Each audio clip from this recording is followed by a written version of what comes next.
Thank you all for being here. This is an important topic. It's an important subject. I know we don't necessarily all agree and see it the same way, but that's why we have vibrant discussion. That's what we do in this country, is we talk about it in a professional way, in a civil way, and we have this discussion.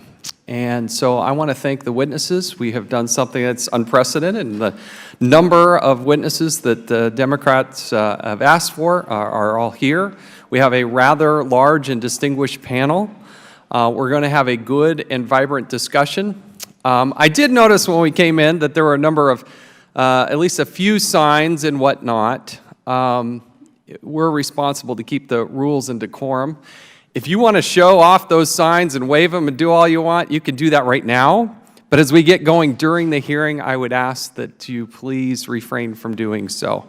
It's part of the way we have a good, fair discussion on these issues. So if you have those signs, you're free to show them right now.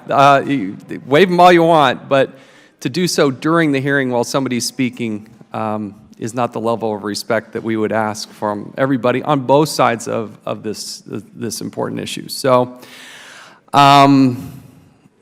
protecting the sacred right to freely exercise your religion is the First Amendment to the Constitution for a reason. It has been and still is a fundamental part of the foundation of our nation. The First Amendment Defense Act, or FADA, has some very important goals. The legislation is intended to ensure the tax-exempt status of religious institutions is not unfairly threatened. This was an issue acknowledged by the Solicitor General during arguments before the Supreme Court. When asked by Justice Alito whether a religious institution could lose its tax-exempt status if it opposed same-sex marriage, the Solicitor General responded, and I quote, "I don't think I can answer that question without knowing more specifics, but it's certainly going to be an issue. I don't deny that, Justice Alito. It's going to be an issue," end quote. And I do believe that this is an issue that needs to be addressed. FADA attempts to ensure that no one is discriminated against based on how they view marriage. I am an original co-sponsor of this piece of legislation. There have been some updates to this legislation. So if you are looking at the older piece of legislation, I would highly encourage you as swiftly as you can to go online at Raul Labrador's, who's testifying, who's the sponsor, the House sponsor of this bill, has posted this online. And I would encourage anybody who's in the listening audience to look at that most recent version of this important bill.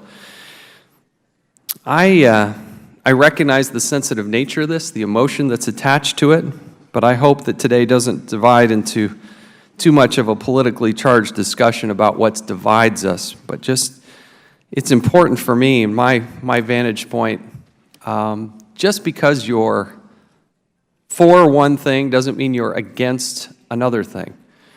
And that's an important discussion, important distinction.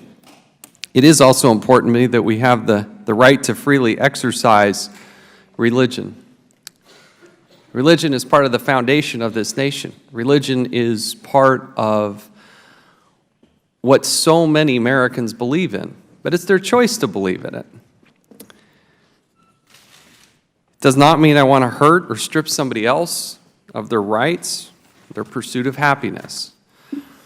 As members of Congress, we have a responsibility to engage in a way that is consistent with what the First Amendment teaches us, to be open-minded and respectful of all Americans' experiences and beliefs, especially when they disagree. And today we have that opportunity to have this vibrant discussion and lead by example. We are fortunate to have the two sponsors of FADA that are here. Senator Lee is the Senate sponsor, a colleague of mine from the great state of Utah. We also have Representative Raul Labrador, who is the House sponsor, who is here to share some things. It is consistent with House practice. We typically, in the past, have allowed House and Senate members to come present on a separate panel, and then given the pressures in the few days that we have remaining before the recess period here, we typically will excuse them so that they can continue on with their duties and responsibilities. Given this, the second day here, we have a lot of hearings and a lot of other business happening.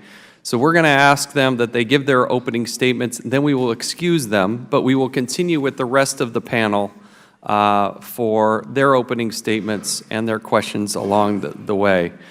It's an important discussion. I'm glad we're having it. I appreciate them introducing this bill. And now recognize the ranking member, Mr. Cummings. Thank you very much, Mr. Chairman.